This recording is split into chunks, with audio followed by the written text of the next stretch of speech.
What I'm going to tell you this, and remember this, y'all record this right now.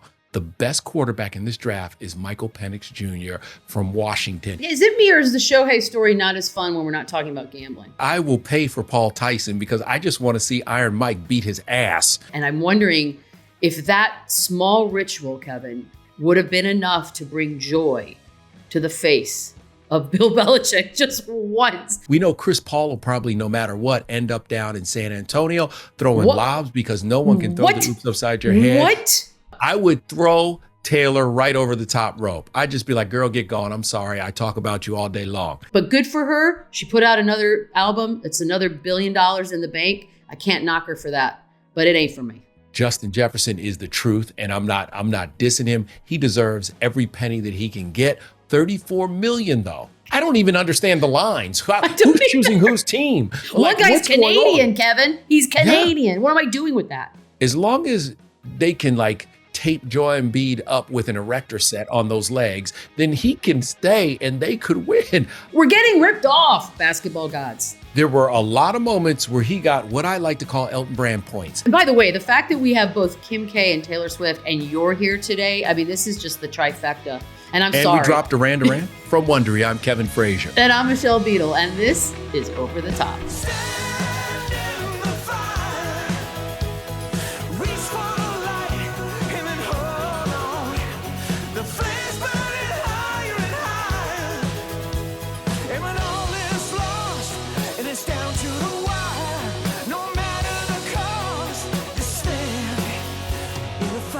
Here's how this show works. So we get the best stories of the week from sports, pop culture, and then we're going to face them off. We get to crown a champion and answer one simple question.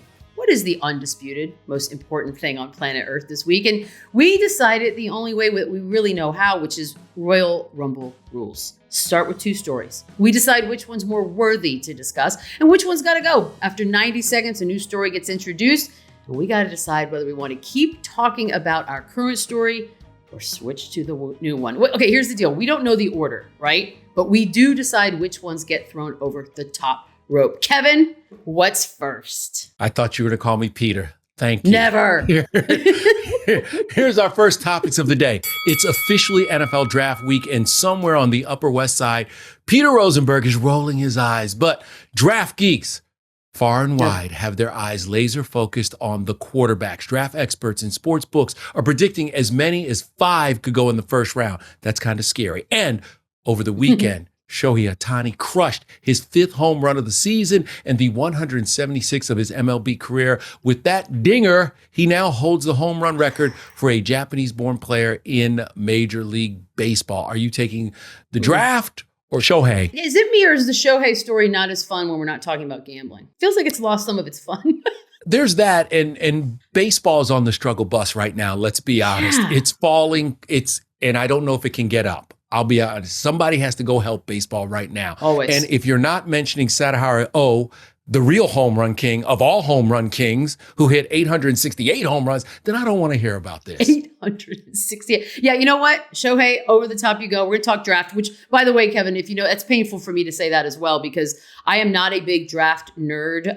Just give me the rundown. It can be in an email. When you guys figure out who you're drafting, just send that to me because we spend months talking about this. We are still talking about it. And this thing doesn't happen until later on in the week. Do you like this part of the year? It does get a little tired, the draft talk and the over-evaluation of all these players. I do love when it comes down to the picks and the whole over-under thing about whether, there'll be 5 quarterbacks drafted in the first round. Of course there will be, because NFL teams, it's like crack to a crack addict. Yep. That's what a quarterback is to a GM in the draft. And what I'm going to tell you this, and remember this, y'all record this right now, because this is going to happen. The best quarterback in this draft is Michael Penix Jr. from Washington. And all those other dudes that you pick, you're going to be looking back like we do on alternate routes, where we look back at all the people who passed over Patrick Mahomes. Y'all are passing over the best quarterback in the draft, and you're going to take some dudes who will be average ahead of him. Oh, I'm glad you said that. I think this is going to be a future alternate routes topic is,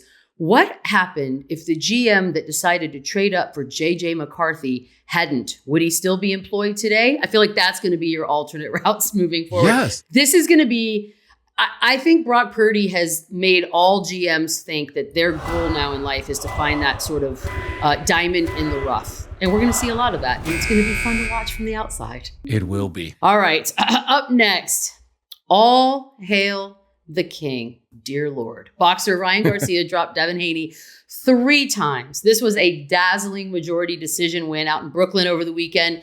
He was the underdog coming into the fight, said he drank every single night leading up to it. Do we want to continue talking about the NFL draft or switch to Ryan the King Garcia? He's crazy. He's crazy. I know this is going to sound crazy. I loved this fight. I thought it was great. I do think that the draft still has a little more importance than boxing. Okay. You tell me. What do you think? I think it's funny that we had an actual boxing match and Ryan Garcia did his damnedest to get us all talking about it. Every single appearance he did beforehand was sort of like, is he okay? Brilliant now in hindsight. And then he said he won $12 million on himself, but it still doesn't garner the same attention as, say, a Paul Tyson headlining. So I'm just like, you know what? It's not here yet. It's not here yet. I rock with you on that because I will pay for Paul Tyson because I just want to see Iron Mike beat his ass. I mean, an old man whoop his ass. But back to the NFL draft for a second. Ryan Garcia, you're going over the top. So Ryan Garcia is over the top and we're back to the NFL draft. And I just want to say, it'll be interesting to see if all those quarterbacks go or will there be receivers. I'm just telling you, if I'm the Vikings and you're going to lose Justin Jefferson, you better go ahead and draft Marvin Harrison Jr., take him with that pick, and don't waste it on a quarterback that you're going to get rid of in 2 years. Mark my words, 2 years, whoever they draft is gone, and they're singing a sad song in Minnesota, and there's somebody, coming out of retirement to play quarterback. Or maybe Aaron Rodgers ends up there. Oh, God. May we all be so lucky. You know what I think is funny, too, is I'm a big sort of skeptical fan when it comes to this kind of hype. For example, the Caleb Williams of it all. Like, I don't doubt that he'll be a good quarterback. He was a great quarterback in college. But there comes a certain point where that kind of hype and expectation, when you start calling someone generational, I don't like it. And he's going to one of the best sports towns in America, presumably in Chicago. And it's just like you set a kid up for failure when we do this. Here, hand him the keys to the car. We saw what happened to Justin Fields. That was not handled perfectly. I don't envy some of these guys. I know that they're about to embark on the best time of their lives and this is their career, but sometimes I think we just set them up to start behind the 8 ball. I don't love it. As a kid who loved the Chicago Bears when I was little, because I was a Gale Sears fan, and I actually went and froze my behind off to see them play the Green Bay Packers and Bart Starr get his hand broken in Soldier Field next to a trash can that was on fire. That's how I feel like where we're headed back to, a trash can that will be on fire. Because at USC, in what was an average year in the last year of the Pac-12, I didn't think Caleb really lit it up. And I will say again that Penix, to me, was the best quarterback in the conference. So I say now that you're putting a lot of pressure on a guy who is replacing Justin Field, who I thought was a really good, a decent quarterback on a really bad team. It doesn't matter who you are. If you put a good player in a bad situation, they're going to be bad. Yeah. So good luck with that. Up next, the Warriors are on the outside of the NBA playoffs looking in after a disappointing performance in the play-in, especially by Klay Thompson, who was 0 for 10. He couldn't hit the ocean. They lost to the Kings, and now some people are even saying that the Warriors dynasty is over. Do we want to continue talking about our current topic, or do we want to switch to the Warriors dynasty? You know, I feel like there will be plenty of reaction time to the draft afterwards. Maybe there'll be some big moves. Maybe there'll be some big draft night trades, although I'm not going to hold my breath. So I'm going to send the draft over the top, only because it's not some people have been saying the Warriors dynasty is done. I'm saying it's done. I think a lot of people are saying it's done. And I believe that if you're going to blow it up, I know this sounds crazy and talk me out of it, but then blow it up, because Steph's 36. Ask him if he'd be cool with it. Because I had somebody suggest the other day, and I thought this was interesting. What if Oklahoma City has all of these huge draft picks left? They've got an arsenal of them. What if they were to make a package deal with them? 6 of them, send them to Golden State. You give us Steph. Steph is sort of like the leader of this young squad who's got a bright, bright future. I don't know. And you start from scratch in Golden State because you're kind of stuck right now. Clay's not coming back. You did your stupid deal with Draymond. Nobody knows why. Is it over? I say it's over. I love what you just said, and I think that's a great idea because one of these teams that wants to win now, that has all these youngsters, could use both Clay. Clay could end up in Detroit. He could end up in Dallas. Dang. He could end up in Orlando. All those places are willing to overpay for Clay, who, by the way, is on his last leg, no pun intended.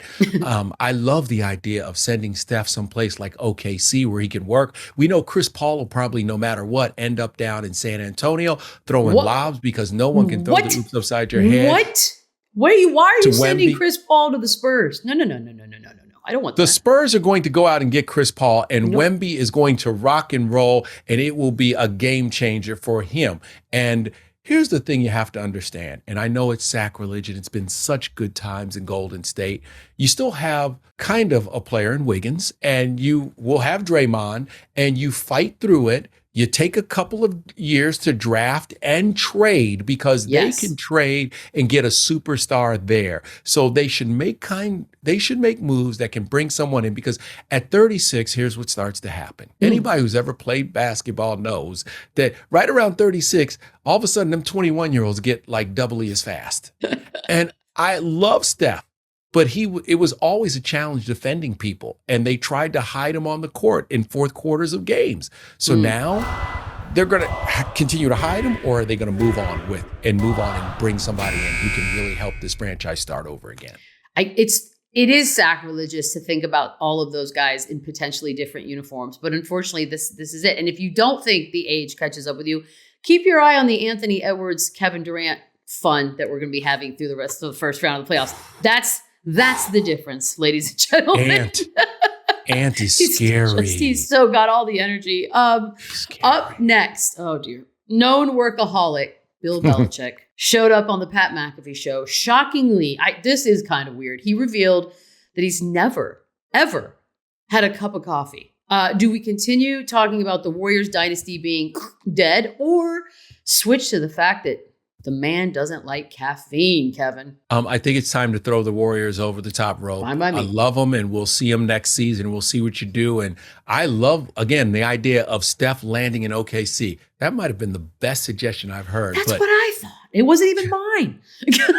But can we talk about this no coffee thing? Now it explains all those press conferences where he had the one-word answers, where he didn't want to talk to anybody, where it looked like he had barely woken up in the morning. He was like barely awake. Grumpy. I understand everything now. I get it. Grumpy. That's why he's so damn grumpy. Full disclosure, I am relatively new to the world of drinking coffee. I'm 48 years old, and I only started drinking coffee, maybe like really drinking it almost every day, a year and a half ago, perhaps. So I didn't really ever need it. I don't even know that I need it now. I like the tradition. I like the ritual of waking up and making it. And I'm wondering if that small ritual, Kevin, would have been enough to bring joy to the face of Bill Belichick just once, like a cappuccino, maybe a latte, something. No, you could make him anything. I don't think it would have. And it's very funny you talk about, not drinking coffee, because I never really drank coffee until I was working at Fox Sports, and we had to do the midnight news. And I would go on, and I started drinking coffee. And then these guys sent me this stuff called Balls, BAWLZ. Okay.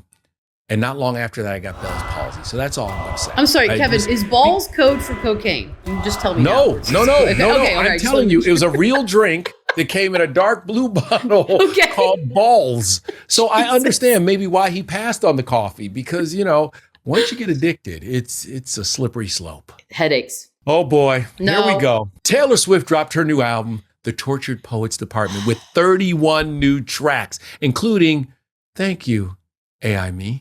Oh, God. A thinly veiled clapback at Kim K for her part in that whole Kanye phone conversation, tape release controversy that led to the video and all the craziness. Now, in a normal world, because this is my life and what I do every day, I would throw Taylor right over the top rope. I'd just be like, girl, get going. I'm sorry. I talk about you all day long. You really do. But I have no more stamina for coffee and Bill Belichick. So we're going to dance into this little fire called Taylor Swift. And we're going to talk about what in the world is going on. So, sorry, Bill Belichick, you're over the rope. Wow, this was like a Sophie's choice. It really These was. are the two options going up against each other. Here's the thing. I know I have to tread lightly here because I do want to live. No, be real. Be real. More years. Be you. You have never not been you. I know. Look, she's getting bad reviews for the album. So I can hide behind that, right? But it's gotten to the point where the Swifties are so insane and so mad that there are reviews being put out without bylines because of fear that the author of the reviews is going to get absolutely crushed, which is absurd. Here's the thing I've said. I understand the appeal she has. It's cult-like. I'm watching grown-ass women put videos of themselves at 2 a.m. when this thing dropped, listening with their hands over their faces, crying like they've gone through the same thing. I hate it. And I don't find the lyrics to be overly stimulating or eye-opening or wow, gee, I don't. But good for her. She put out another album. It's another $1 billion in the bank. I can't knock her for that, but it ain't for me. I think that she is an incredible performer. And she has done something that I never thought I'd see in our lifetime. Someone galvanize women who don't watch the NFL. I know that there are a lot of women who do watch the NFL, the largest growing audience, but she galvanized those women who didn't give a damn about the NFL and somehow made them watch football and care to watch her, which is the wildest thing I've ever seen, but everybody takes the ratings. And so we have to shut up and enjoy it. She really did. We were watching games It's to shocking. see Taylor Swift drink, maybe. Maybe she's drinking. Maybe she's dancing. Maybe she's high-fiving. Maybe she's saying hello to a little girl. Oh my God, there's Taylor. She's just like us. We are halfway through the show. Thank God there's more show. We can get past that one, hopefully. Right now, the most important topic of the day is Taylor Swift. It's early. It's early, right? We'll be back. Thank God.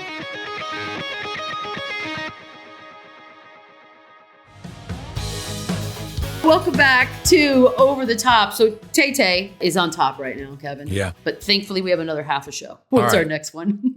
All right, let's take a look. Up next, the NBA's end of season award finalists dropped, and there are some very interesting nominees, including Wemby versus Chet for Rookie of the Year, SGA in the hunt for MVP, along with the Joker and Luka, and Wemby could be the Defensive Player of the Year, making him the first player in NBA history to be selected as a finalist for both Defensive Player of the Year and Rookie of the Year. Do we want to continue with our current topic, Taylor Swift, or switch to the end of the season finalists? And before we say anything, can I just say, everyone, if you get a chance, please go and watch the Duran video, the Duran documentary on Netflix, because Nick Rhodes looks just like Kim K at a certain point. Okay, anyway, let's keep moving. You know what? By the way, the fact that we have both Kim K and Taylor Swift and you're here today, I mean, this is just the trifecta. And I'm sorry. And we dropped Duran. I know, it followed you, and I'm so sorry, but I will watch anything Duran. Yes, please. All right, so good. Get over there. Over the top they go. We got the awards. This award season is kind of awesome. And I say that because obviously Wemby being the Rookie of the Year for me is great. The fact that he's even being talked about as Defensive Player of the Year is fantastic. But weirdly enough, it's the MVP race that was 100% Embiid's till he got hurt. Then it was 1,000% Joker's.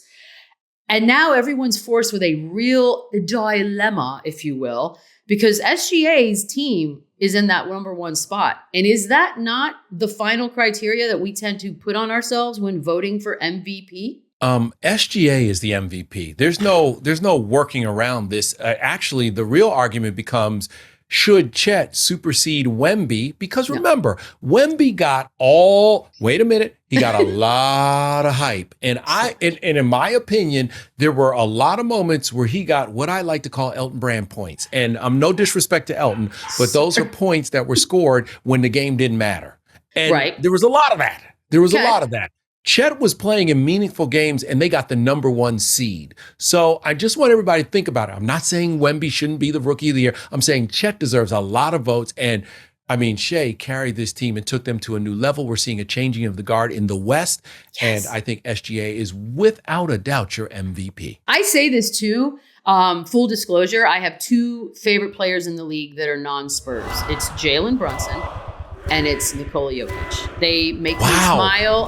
They are, And it's obviously having to do a lot with personality as well, of what they can do on the court. Did you grow up watching old men play basketball? Is that what it is? Like you were down at the courts or the old man league, the 50 and over league, and that's why you enjoy those two so much? They're just like, they're fun. I mean, look, if I'm paying money to watch, it's still probably Ja Morant, but as we know, I didn't get to do that. Sure. Right. So for me to sit here and go, man, it's SGA's award. Only thing that worries me, Kev, is that I think a lot of the people who vote for these awards already made up their minds and stubbornly won't revisit it, even though now that the final numbers came through for the regular season. Yeah. SGA, I'm with you. SGA should be the MVP. Up next, Nelly Korda comes from a family of successful athletes. She's heading towards her own big moment. Over the weekend, it was her 5th LPGA win in a row. 5th. One more. She's going to have the record for most LPGA tournament wins in a row. So do we continue talking about award season over in the league or switch to Ms. Korda?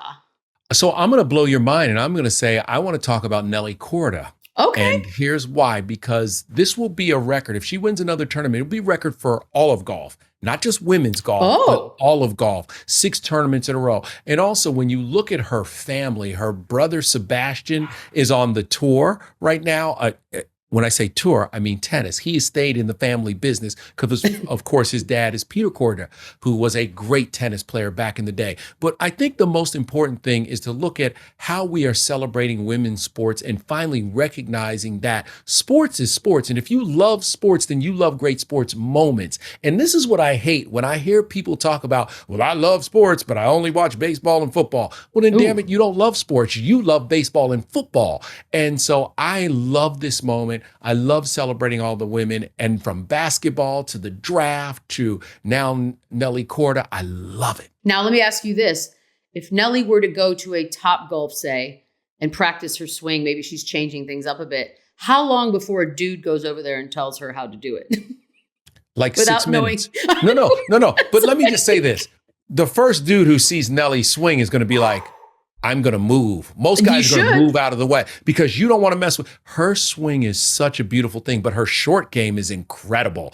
And so, I mean, that's the thing. We're seeing the ascendancy of a Tiger-esque moment in women's golf. And I hope that everybody stops for a second and watches it this weekend, because if she wins again, it's really, really hard to win in tennis and golf. And she has run 5 off straight, including a major. Come on now, back up, y'all. That's Enjoy Nelly actually, Korda.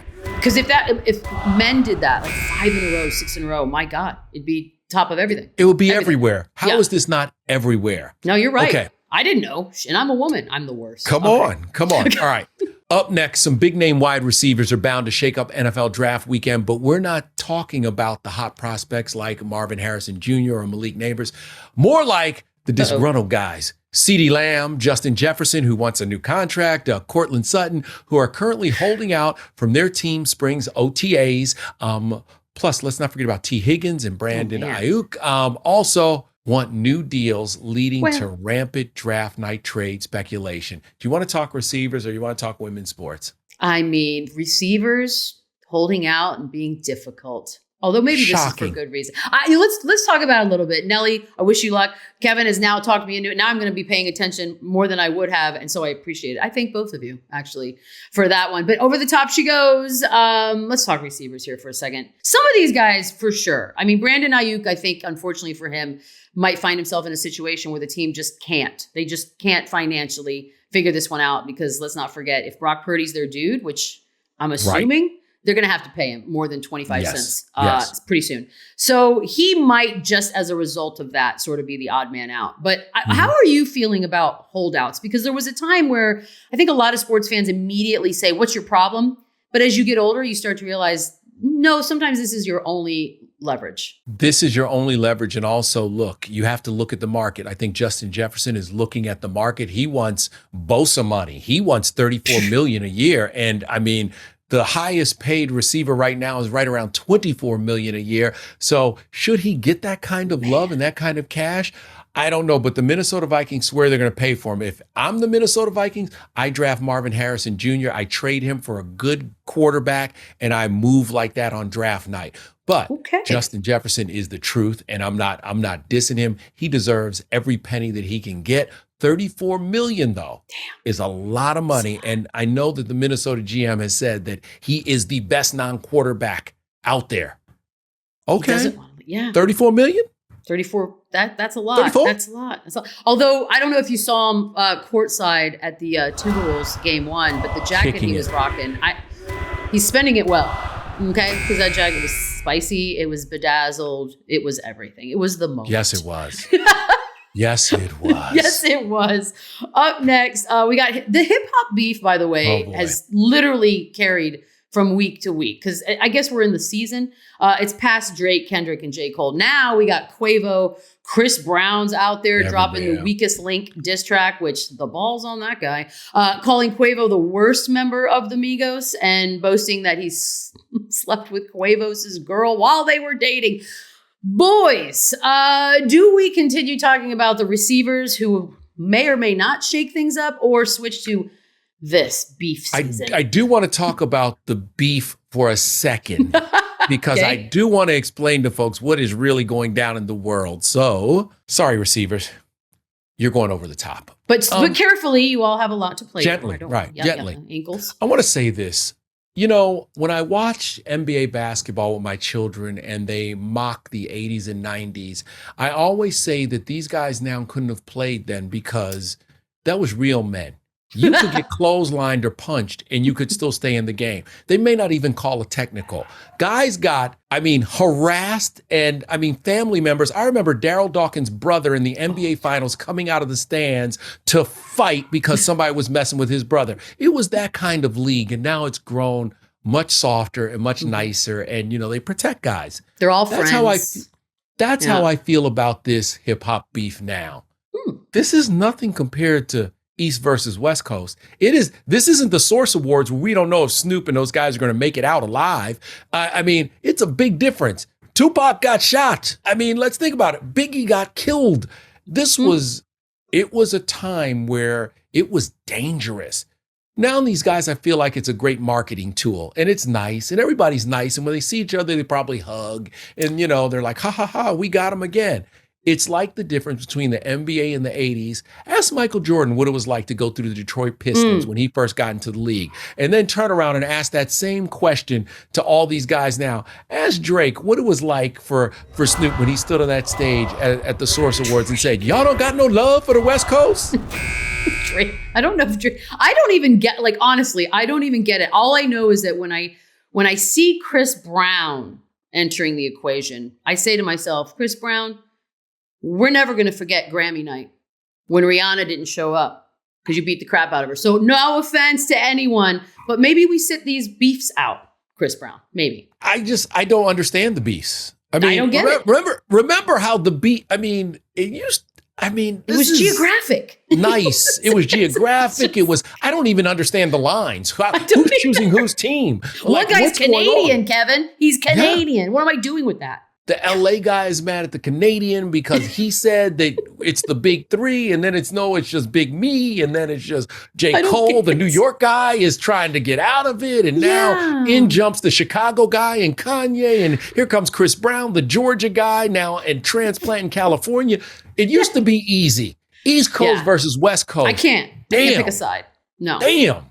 Make it easy for us. All right, up next, the NBA playoffs are underway, and despite no Kawhi, no Giannis, no Jimmy, no Zion, no Randall, and a barely functional Embiid, one can't help but think how the title odds this year might be different if everyone was healthy. You could say there's some pretty fascinating alternate routes. Wait, is that an Easter egg? Is that what they call them? Did you see that? Is that what that is? Are you Taylor Swift right now? Did you notice my alternate route? Right Who are you? My alternate route. Okay.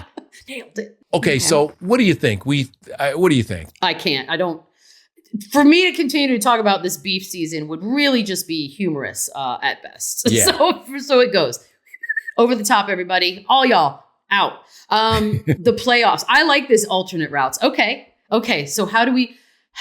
Can I say this, though, about it?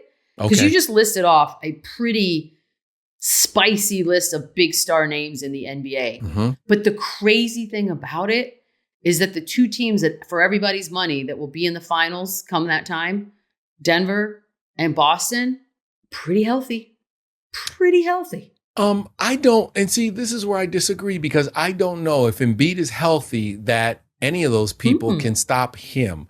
Okay. Joel is the MVP of the league. A healthy Joel is the MVP of the league. And so that's the problem. He's not healthy right now. But if he was, the Sixers are my number one seed because when you get to the playoffs, throw those stupid seeds out. It really, and we've seen this over and over, and especially in this new era, the guys are playing kind of in the regular season because they know that the postseason is going to be long and arduous. So they're like, listen, let's just ride this one out and we'll see you in the playoffs. And come playoff, all of a sudden they bust your butt. So that's what I think is going. That's if Joel's healthy, it's different. If Giannis is healthy, maybe it's different. Maybe it's different. But I do think that the Sixers would blow through the Knicks if Embiid is healthy. It's no contest. What about if Randall's also healthy?